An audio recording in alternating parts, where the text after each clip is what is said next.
been a little while, but it's because I've been working about 50 hours a week. We're going to circle back on this Ozark Trail 7.5-inch folding knife that we went to Walmart together to get. And I gotta say, I'm kind of surprised. So we'll turn this around and we'll take a look at it from above. All right, guys, now I have to be honest with you. This is not a great knife. This is that Ozark Trail knife that I got. We went on a trip. You guys came with me. We went to Walmart and picked this up. Now, there's not any online description to this, so you're not going to get a bunch of specs. So basically what you get is, when you purchase it, it is a 7.5-inch folding knife, Ozark Trail.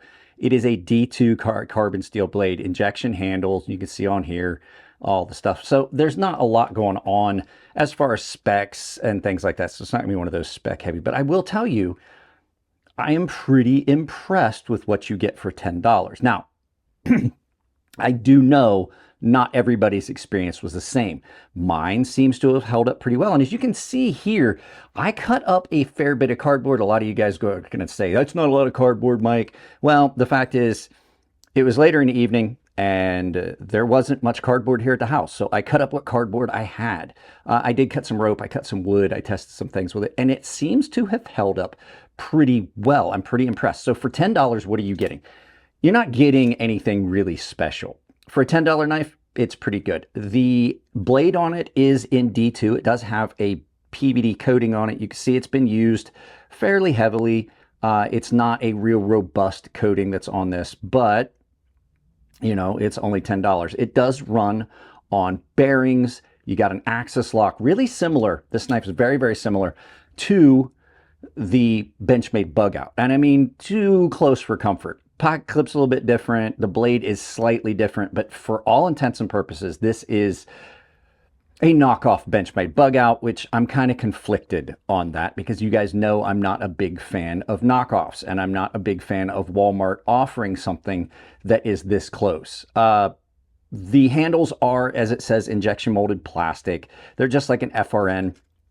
They're textured, so they are, I mean, you get some pretty good grip on it. It's not bad. It runs on an axis lock, which the action on it has broken in fairly decently. Runs on thumb studs. The thumb studs on it are adequate. So as far as the good stuff on it, it's really pretty comfortable in hand. My contention with the bug out has just been the price that Benchmade tries to sell that knife at. It's $180. It doesn't warrant that price. It is a decent design, though, I have to admit. It's comfortable to cut with. It's comfortable in hand. It's fairly easy to carry. Like I said, action on it's pretty good. The cutting on it, the blade grind is not bad. It's not real thick behind the edge. It came sharp. It has stayed sharp for the entire time that I used it. And like I said, granted, I didn't cut up a ton of cardboard, but it still is pretty sharp. Let's grab a piece of paper. I'll show you real quick. You guys know I like to use phone book paper, basically. And I'm going to say, like, I'm impressed that this suspect D2 that Walmart's Ozark Trail knives are made in, I'm kind of surprised that it did maintain its edge that well. It's not a great edge. It's still a little bit gritty and it's kind of inconsistent.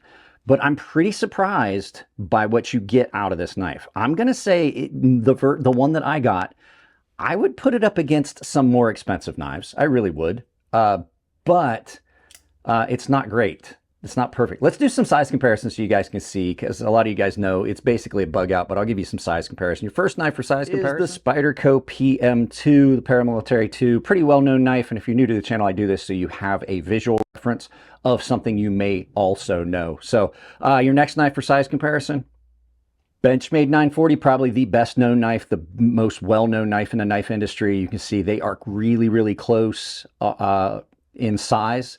And then your final knife for comparison is a Chris Reeves large Sebenza. Mine's a large Sebenza 21. This is a legendary knife, one of the best knives you'll ever own. Definitely recommend, if you can afford one, to pick one up and try one out. All right, let's move on to the more of the review. So like I said, I have carried this on and off since I got it. I think it was like 2 weeks ago when we did that. We went up to Walmart and got that. And I'm kind of surprised at how well I have, or how well this knife has performed for a $10 knife. Like I said, I know it's not perfect. It's like I said, really decent in hand. I will say I like the blade shape. It gives you a pretty decent cutting surface. You've got a good bit of flat, a little bit of belly. It cuts pretty well, and it's comfortable to cut with. I will say it's comfortable to cut with. It didn't feel sharp. I didn't get a lot of fatigue. It is nicely contoured all the way across. In this case, it's not milling. This is injection molded, so you can kind of get whatever shape you want out of it without needing to do a lot of machining and stuff like that. The handles on it, I'm not a big fan of the orange handles, but they're not unattractive. And it's a pretty good grip. And if you're an outdoors person, this would be something, if you drop it, you can easily find it in the woods and things like that. As far as construction, it's not horrible as far as construction. The pocket clip's not too bad, and it is ambidextrous because it's an ambidextrous lock and it's got ambidextrous thumb studs. As far as the blade's not super thick. And I mean, you can see I can flex the blade, but it has held up. It didn't feel like it was flimsy. The edge held up. And the other thing too is, even though there's some issues with the grind that we'll talk about on the bad side, the actual grind itself for the edge is fairly consistent.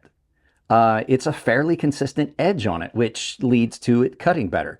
So, but like I said, it is a $10 knife. There's a laundry list of things about this that I would not say that I would recommend it. But I would say for like a $10 emergency knife, if you needed a knife, you just wanted something to throw in a glove box, or something like that, or you got a friend that's just really hard on stuff, this might be one you grab. Or if you're on a trip and you happen to just leave and realize you didn't have a knife in your pocket, I don't know how that would ever happen, but you could stop by Walmart, pick one of these up, and for the duration of your like camping trip, you would have a fairly decent folding knife. Now, let's go ahead and look at the negative stuff. So flip side of the story, flip side of the knife.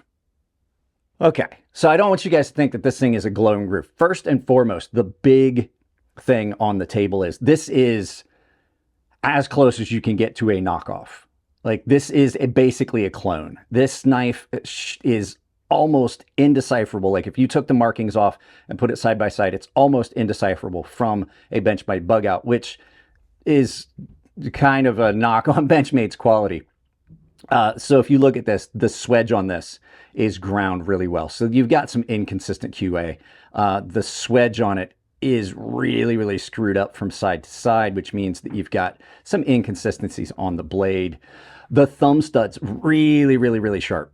They are very, very sharp. They are some of the sharpest thumb studs I've had in a long time. But like I said, it is a $10 knife. The blade play in it, can you see how much play there is? I tried tightening this down. It is just simply that it's not a well-made knife for like long-term use. This thing's not going to last you a long time. There's a lot of play in here, and I think a lot of it has to do with the bearings. I did take this apart. I'm not going to do it again. I took it apart and looked at the bearings, and the bearings in it, they're not very good bearings, which is why it's got kind of a gritty feel. And like the surface finishes where stuff marry up is not very smooth. There's a lot of grit in the actual action. The lock is secure. I meant to mention that on the other side. Next thing, even though it's got steel liners, this is a very flimsy knife. You can see I'm just crushing that down. So not the greatest materials that they used for their liners, not the thickest, not the best. It's nice and light, I will say that. The pocket clip moves back and forth in this in hand, which bothers me. But the big problem is where the pocket clip sits. The texturing on this, it's hard on pockets. It's really hard on pockets. And it's got a deep carry pocket clip, but it doesn't carry very deep. So the pocket clip isn't the most comfortable. It's not horrible, but it's not the most comfortable. But it's just kind of ridiculous that you would use a deep carry pocket clip, but still leave it that far in. And then they didn't put any holes or anything like, but this thing is not a good knife. I'm not going to try and tell you that, like, I'm not going to give this a glowing review and say, hey, you should go out and buy one of these. This would be an emergency knife. This isn't something I'm going to tell you, like, you should add this to your collection. Absolutely is. First of all, it's as close to a knockoff as you're going to get. Second of all, it's just poor quality. But for a $10 knife, I'm really surprised by what you're actually going to get. Now, I do know that other people have had problems with the heat treat. I guess it's kind of one of those, like, You're never 100% sure what you're going to get. One might be good, one might be bad. I think I lucked out and just got one that had a pretty good heat treat. I did have to, when I first got it, because I didn't like the initial, it had a burr on it, so I just knocked the burr off of it. That's the only thing I've done to it, and it has stayed relatively sharp. So not horrible. It's also not something I'm going to say go out and recommend. So is it a yup for an emergency? Yes. Is it a you should grab one and keep it because it's a great, great knife? Absolutely not. So with that being said, guys, let's turn this around, do some final thoughts, and send you out about your day. Yeah, so there you go, guys. I'm not trying to say this is a gem, but I am going to say I'm pretty surprised at how well this has done over the course of the last couple weeks. It's definitely not something that I'm going to say you should definitely go out and buy, but in a pinch, like I said at the tabletop, in a pinch, if you were going somewhere and you happen to realize you forgot to pack a knife, I don't know why you would, or something like that, you could stop by Walmart and have a $10 knife that you could use for a camping trip that would be acceptable. So with that being said, guys, I'm sorry it's been so far and few in between videos, so this is gonna be a little bit longer outro. I'm currently working 6 days a week. 48 hours a week at a minimum. I've had a couple 52-hour weeks and stuff like that. So I haven't had a lot of time to film. And on top of that, I got really sick in there and I almost had to call off sick from work. And I couldn't talk, like my voice was just wrecked. So I couldn't film anyway. So I apologize for the infrequency of the videos. But if you want to support the channel, you guys know what to do. Tons of affiliate links down below. You can use those. They support the channel. They don't cost you anything at checkout. There are links from most of the major vendors down there. I have an Amazon store down there as well. You can probably, I think you can pick up Ozark Trail stuff on Amazon as well, if I remember right. If not, just go to Walmart if you're interested in trying one of these out. There's a couple of links down below that will save you at checkout just by using the link. You don't have to do anything special. It's Coffee Brand Coffee and Tempered Trail. 10% off just by using the link. 10% also with coupon code crazysharp. All one word.